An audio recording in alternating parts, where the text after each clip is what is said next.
Mental Training 101 on 105.5 The Roar.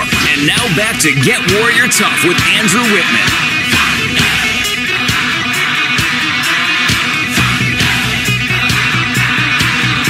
All right. We are bringing the thunder. I love it. Welcome back to Get Warrior Tough, the most monumental hour in media anywhere. I'm joined by mighty Stevie U. What's happening? And special guest, Lieutenant Colonel John Folchetti. Colonel, you still with us? I'm here, Andrew. That's awesome. Okay, so Steve has another follow-up question for you because we were talking about it, on the break real quick, and I'd love this question.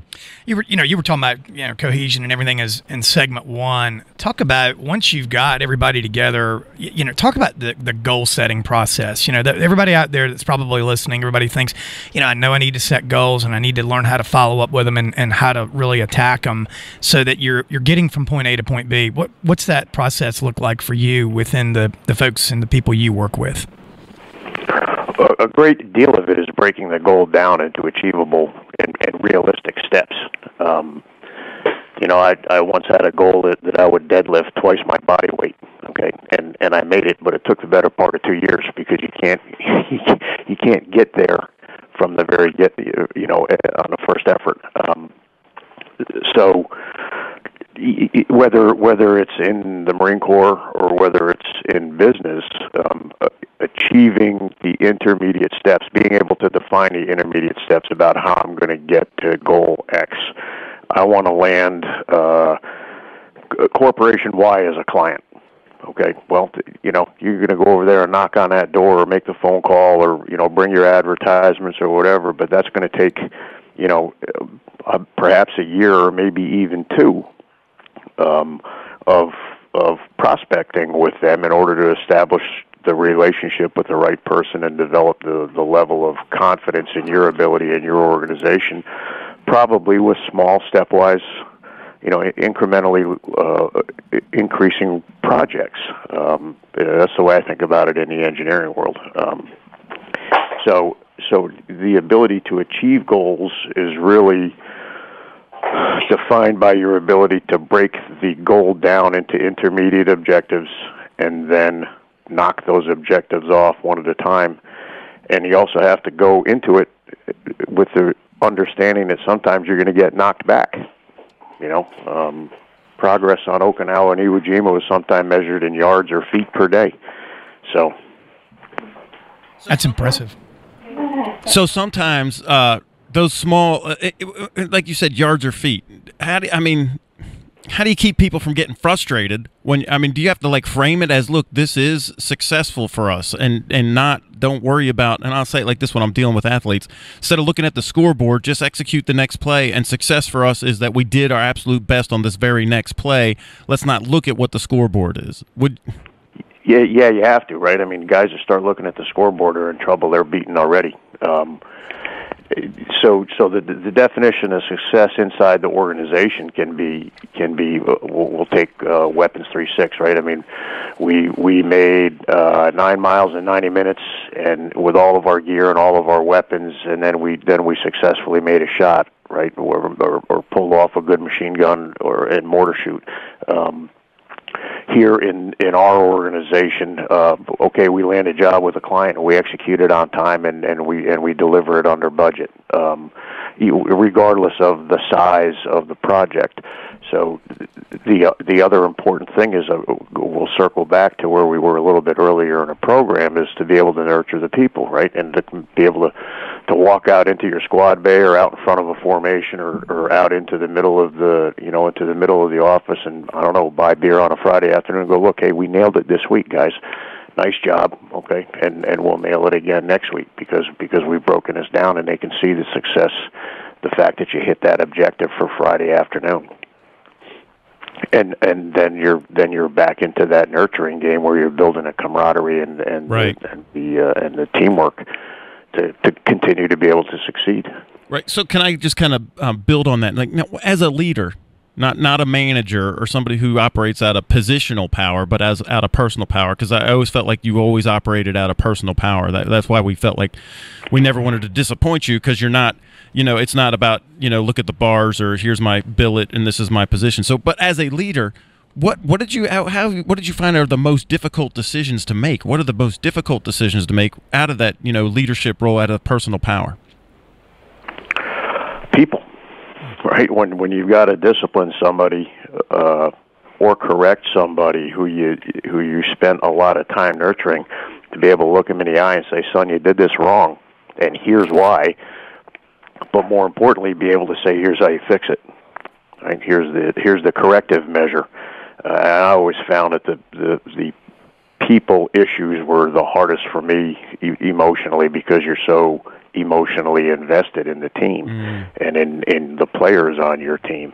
And I think that's probably one of my most significant weak points, is that emotional investment. But on the flip side, it pays big dividends when you're able to build a successful organization.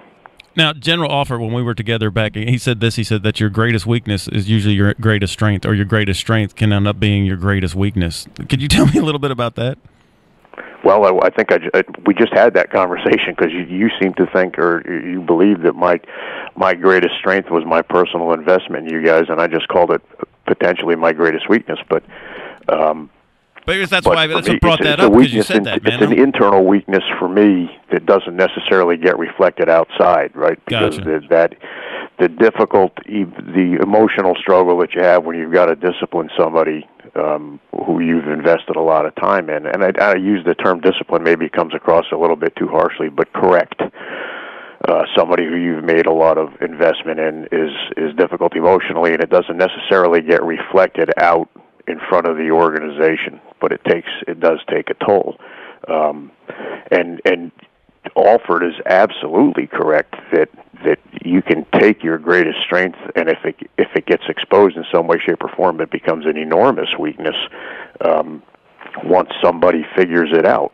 Okay, if all you can do is counterpunch and you can't lead, once you got a guy who's throwing out ahead of you, you're in trouble. So.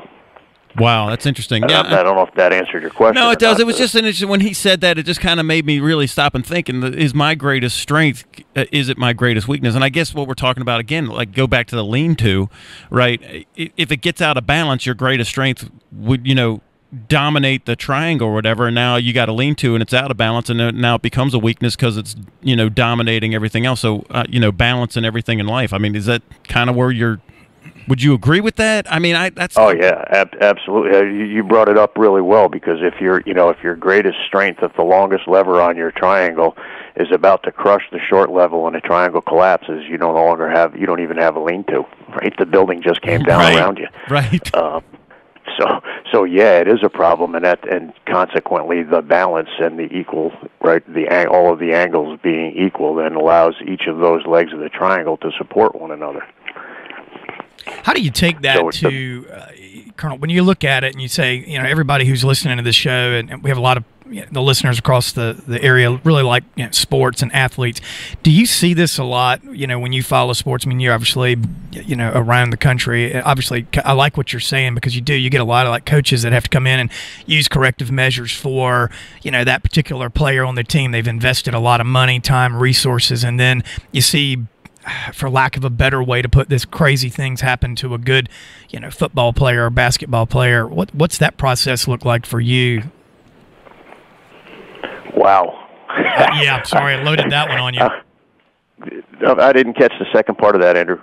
Okay, so that was Steve, but yeah, I think what he's asking is when you do have a good, I'll put it back, Marine Corps standards, because you have a good Marine, and they just get caught up and they made a bad decision, or they're in a bad spot, but they're a good Marine. And so what he's saying is you have a good football player, a good basketball player, and they're a good player, but they just do something, and now we're looking at the discipline. How do you go about balancing that?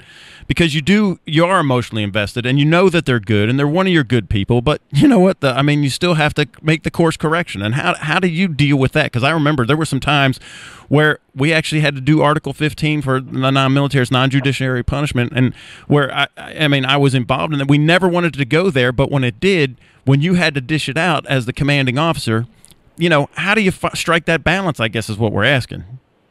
I always try to do it outside of Article 15. I'll give you an illustration. When I was a platoon commander, we were down in Panama, and a staff sergeant from a different platoon, the platoon sergeant I think it was from 1st Platoon, came tooling in my hooch one morning with a rifle, He says, it belongs to one of your Marines. And I'm like, oh, this ain't good, right? Well, I was expecting it to be, Snuffy the private who was just doing something dumb, right? Well, it wasn't. It was one of my fire team leaders who was actually, we talked last time about having pets. He was one of the guys that I really took a shine to and wanted to see succeed. And I had to fire him, right? I mean, I wasn't going to take him up and run him for NJP. We got the rifle back. It wasn't truly honest to God loss, but he left it and he had a brain freeze. And, you bring him in, and I said, look, man, this here belongs to you. You ain't going to be the fire team leader anymore. And he was crushed. He knew it as soon as he walked in there and saw me holding a rifle, and he didn't have his. Right. Whose weapon I was holding. And it was a real eye-opener for me, because that was probably one of the first times in my life that I understood that somebody was disappointed that they had disappointed me. And in a couple of months, he was a fire team leader again. So there was a way back. I think the thing that you have to hope for the most, and I don't know, quite honestly, Steve, that this applies to athletes, to professional athletes anymore. Right. But any time that I ever had to do that, it was far enough down the path in that particular leadership billet where the guy understood that the expectation was X, and he came up short of X by a wide margin, and or had deviated way off of X back to the beginning of the alphabet. And there was a recognition and an acceptance of, a manly acceptance of, hey, I jacked this up, I understand, and I know what you got to do. And so that took a little bit of the stress off of me when you've got a kid who can do that. I'll tell you another time. You remember, we'll call him, we'll call him Lance Corporal Smith. He was in our company in Camp Lejeune. It was before we went to Kuwait. And he was a big overweight kid who wanted to re-enlist. And this was after Sans Robnick had given up the battalion, Colonel Fields, and we had a height and weight standard in the Marine Corps, and this kid didn't meet it. He was a dragon gunner, Witt. I don't know if you remember who I'm talking about or not. And and I walked into the CO didn't want to re-enlist him. The career planner didn't want to re-enlist him because he was overweight. He didn't meet the criteria, but he desperately wanted to. And he was a really good field guy. He was really good in the bush. Right. And I walked into the CO's office and said, sir, I'll stake my bars on this guy. Okay, I want you to re-enlist him. And the colonel bought my recommendation and processed the re-enlistment package. And the re-enlistment package came through, and the same morning, the next set of urinalysis results came in, and he popped positive for cocaine. Do you remember that? Yeah. Yeah, I didn't know that you would put yourself on the line for him, though. Oh, I did. Absolutely, I did. And so the sergeant major calls me up, and he goes, hey, sir, we got a problem. Yeah. The package is here, but so are the so are the urinalysis results. And it ain't good for him. No. So I went up to the CO's office and put my bars on his desk, and he said, hey, you dummy, put your bars back on your collar. Okay, Johnson's not going to re-enlist. And our first sergeant had Johnson waiting outside my hooch when I came back. And I brought him in. I made the first sergeant wait outside, platoon sergeant wait outside, and closed the door and sat him down. And I just looked at him and I said, why? And he started crying. And I had an interview at that point in time because there was nothing. There was nowhere else it could go. Right. I wasn't going to holler and scream. He knew that I had made an investment in him, and he knew that he screwed it up. And hopefully, he's doing well today. Yeah. Hey, we got another break coming up, Skipper. Just hang on, if you will. Do you have time? I will. I'll be thrilled to. All right. So, wow, that's we got some interesting discussion, huh, Steve? Yeah. I mean, it's eye opening. And again, the business that you guys are in, or it's awesome. All right, so we'll be right back after this break.